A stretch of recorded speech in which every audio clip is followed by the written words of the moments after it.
Hai dokter, perkenalkan nama saya Krisna. Saya dari kelas 10E dan saya ingin memperkenalkan nama saya Clara Ivana, Stefani, dan Wendy. Kami di sini akan menanyakan tentang virus. Mengapa virus menjadi tidak berbahaya apabila bagian selubung rusak? Sebelumnya saya perkenalan dulu ya. Ya, Perkenalkan nama saya Dr. Dewi, biasa dipanggil seperti itu. Kemudian terima kasih atas waktunya hari ini.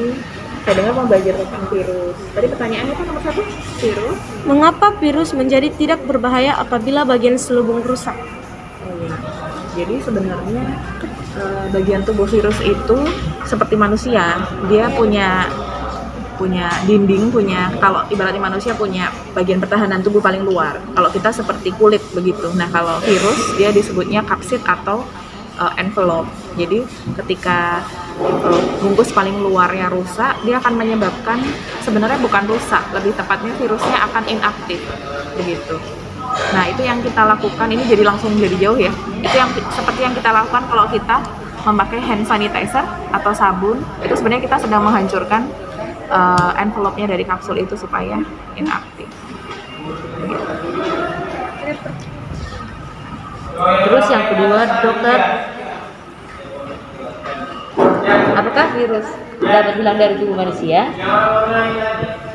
Oh ya, sebenarnya saya agak bingung sih pertanyaannya yang ini, cuman saya jawab ya. Jadi sebenarnya pada dasarnya virus itu tidak berada di dalam tubuh manusia. Jadi virusnya sebenarnya ada di luar tubuh manusia. Nah, virus itu siap-siap untuk masuk ke dalam tubuh manusia membawa penyakit atau menyebabkan penyakit. Jadi yang membuat virus itu masuk ke tubuh manusia adalah daya tahan tubuh dari manusia itu, atau biasa kita kenal dengan sistem imun dari manusia itu turun, sehingga pertahanan tubuh manusianya turun sehingga virus bisa masuk. Nah, kalau pertanyaannya apakah virus bisa keluar, bisa bersih dari tubuh manusia? Oh ya, pasti bisa. Kalau manusia itu secara imunitas dia kuat, mampu menyerang, membunuh atau membersihkan virus itu dengan sendirinya, dengan antibiotik yang dipunyai, atau pada saat manusia itu mengkonsumsi obat-obat antivirus untuk menyembuhkan penyakit. Artinya, kalau seseorang terkena penyakit virus dan sudah sembuh, biasanya penyakit tertentu virusnya itu sudah sampai di titik 0. Ada lagi?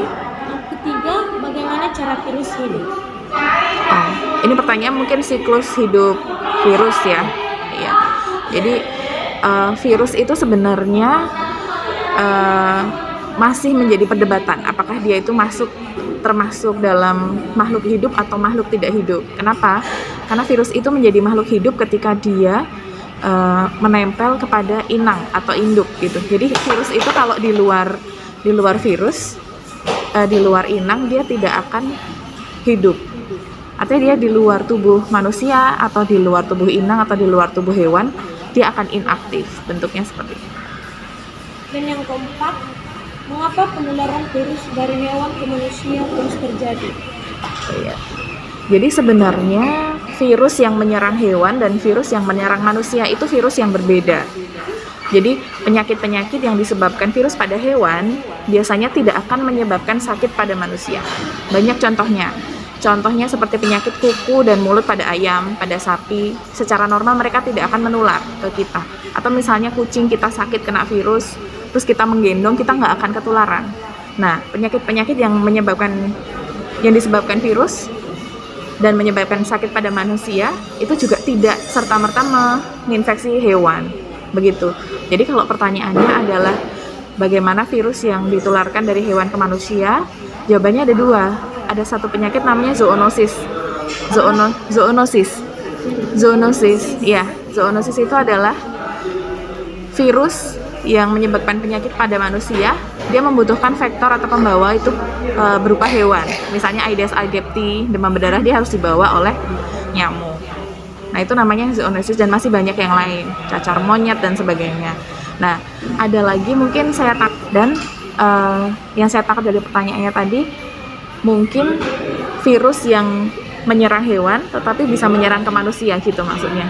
Sama seperti yang sekarang sedang pandemi ya. Corona kan awalnya juga di burung. Kemudian di monyet, kemudian pindah ke kita gitu. Nah,